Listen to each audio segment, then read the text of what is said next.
बंजारन बहू। कमला एक बहुत स्वार्थी महिला है। उसने पैसों के लिए एक ऐसे इंसान से शादी की जो पहले से शादीशुदा और एक बच्चे का पिता भी था। कमला के पति को मरे हुए एक अरसा बीत गया है। अब वो अपने सौतेले बेटे वैभव के साथ रहती है। वैभव के दिल में अपनी माँ को लेकर इतना डर है कि वो अपनी माँ के सामने एक शब्द नहीं बोल पाता। उसकी माँ जो कहती है उसको सर झुकाकर वही मानना पड़ता है। वैभव, तुमने अभी तक घर का काम क्यों नहीं किया? तुमसे कितनी बार कहा है कि सूरज निकलने से पहले तुम घर की साफ सफाई पूरी कर दिया करो। वैभव कुछ नहीं बोलता, चुपचाप सर झुकाए अपनी माँ की बात सुनता रहता है। तभी पास में खड़ा नौकर सुखराम कहता है, मालकिन, वैभव बाबा को रात से तेज बुखार है, इसलिए वो सुबह जल्दी उठ नहीं पाए। उनके बदले मैं घर की साफ सफाई कर देता हूँ। इसे कोई बुखार नहीं है। मैं इसे अच्छी तरह से जानती हूँ। ये सब काम न करने के बहाने हैं। सुखराम काका, बोल दो इसे, सारे घर का काम यही करेगा और इससे समय पर अपना काम पूरा नहीं किया तो इससे आज का खाना भी नहीं मिलेगा। मगर मालकिन, वैभव बाबा की सच में ही तबीयत खराब है, आप एक बार देख तो लीजिए। कमला बिना कुछ बोले वहां से चली गई और बेचारा वैभव तेज बुखार में भी काम करता रहा। कमला वैभव की शादी एक ऐसी लड़की से कराना चाहती थी जो अनपढ़ हो और कमला से इसी तरह डरे जिस तरह वैभव डरता है, ताकि वैभव की सारी जायदाद और धन दौलत उसकी मुट्ठी में रहे। लेकिन आज के जमाने में ऐसी लड़की मिलना मुश्किल है। कमला कार में यही सब कुछ सोचती जा रही थी कि तभी रास्ते में, अरे ड्राइवर, तुमने कार क्यों रोक दी और ये इतना शोर कैसा? मैडम, आगे कुछ बंजारों का खेल चल रहा है, इसलिए भीड़ लगी है। मैं अभी भीड़ को साइड में करवाकर कार निकालता हूँ। ड्राइवर भीड़ को साइड करके कार निकालने की कोशिश करने लगा कि तभी कमला की नजर रस्सी पर चल रही एक फुलवा नाम की बंजारन पर पड़ी। क्यों ना मैं इस बंजारन की शादी वैभव से करा दूं? ये तो अनपढ़ लग रही है, मेरे पैरों तले दबकर भी रहेगी। मुझे अभी इसके माँ बाप से बात करनी होगी। ये सोचकर कमला ने उन बंजारों से बात की और उन्हें शाम को अपने घर बुलाया। फुलवा के माता पिता वहां उसे लेकर आ गए। उन्होंने इतना आलीशान घर पहले कभी नहीं देखा था। अच्छा हुआ आप लोग आ गए। देखिए, मुझे घुमा फिरा कर बात करने की आदत नहीं है, इसलिए सीधे सीधे मुद्दे पर आती हूँ। मुझे आपकी बेटी बहुत पसंद है।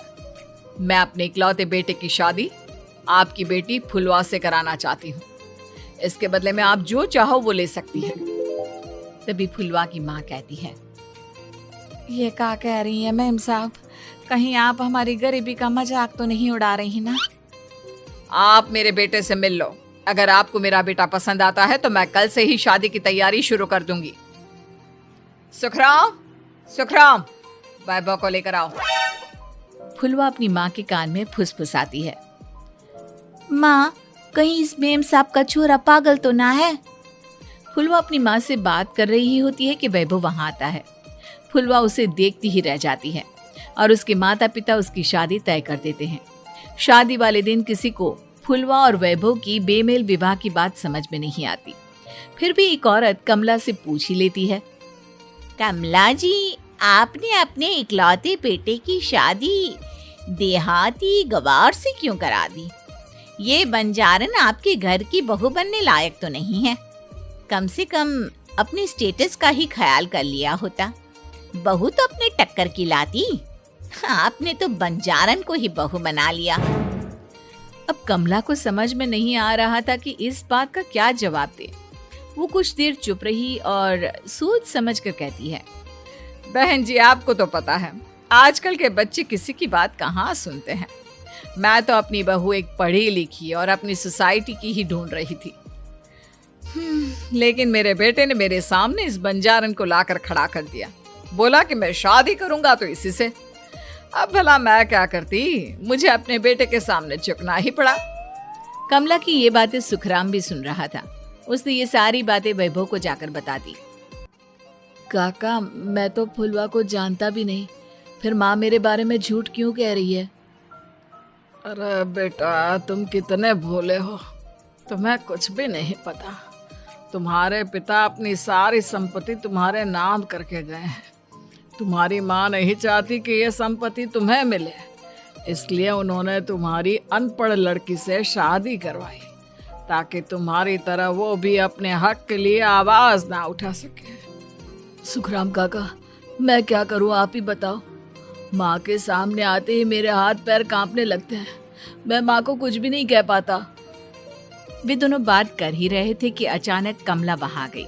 कमला को देखकर दोनों घबरा गए। तुम दोनों फिर कभी बातें कर लेना, अभी फेरों का समय हो गया है, चलो जल्दी आओ। इस तरह फुलवा और वैभव की शादी हो गई। अगले दिन कमला ने फुलवा को बुलाया और उसे नसीहत देने लगी। देख बंजारन, तुझे मैंने अपनी बहू बना तो लिया है, लेकिन तुझे इस घर में आँख कान मुंह बंद करके रहना होगा। घर का काम कर और अपने पति से मतलब रख, समझी? कमला का ऐसा रवैया फुलवा को बिल्कुल समझ में नहीं आया। उसने वैभव से इस बारे में बात की। सुनिए ना, माँ जी ने जिस तरह मुझसे बात की मुझे अच्छा नहीं लगा। शादी से पहले तो वो मुझसे बहुत अच्छे से बात कर रही थी, लेकिन शादी के बाद उन्हें क्या हो गया? तुम ज्यादा मत सोचो, जैसा माँ कहती है वैसा ही करो। ये कहकर वैभव वहां से चला गया।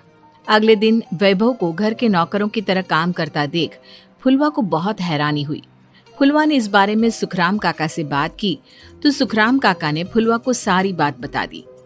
अब फुलवा को समझ में आ गया कि उसकी सास ने एक बंजारन को बहू क्यों बनाया। एक दिन वैभव घर का काम कर रहा था, तभी उससे कांच की प्लेट टूट गई। किसने गिराई ये कांच की प्लेट? वैभव को वहां खड़ा देख कमला ने छड़ी से उसे मारना शुरू कर दिया। उसके पैर में कांच चुभ गया और खून बहने लगा, लेकिन फिर भी कमला उसे मारे जा रही थी। ये देखकर फुलवा ने कमला के हाथ से छड़ी छीन ली और तोड़कर फेंक दी। बंजारन, तेरी इतनी हिम्मत, तूने मेरे हाथ से छड़ी छीनी? कमला फुलवा को थप्पड़ मारने ही वाली थी कि फुलवा उसका हाथ पकड़ लेती है। ओ सस माँ, मैंने मॉम की गुड़िया ना समझ लियो। बंजारन हो बंजारन, ईंट का जवाब पत्थर से देना जानती हूँ। आज के बाद मेरे या वैभव जी के ऊपर हाथ उठाने की सोचियो भी ना, समझी ससु माँ? ये कहकर फुलवा वैभव को लेकर वहां से चली गई। उसने वैभव के पैर पर पट्टी बांधी, उसके आंसू पोंछे। वैभव ने पहली बार किसी के दिल में अपने लिए इतना प्यार महसूस किया। अब फुलवा वैभव का हर काम में हाथ बटाती, उसका बहुत ख्याल रखती। इस तरह दोनों बहुत ज्यादा नजदीक आ गए। वहीं दूसरी ओर कमला सारी जायदाद अपने नाम करने की साजिश करने लगी।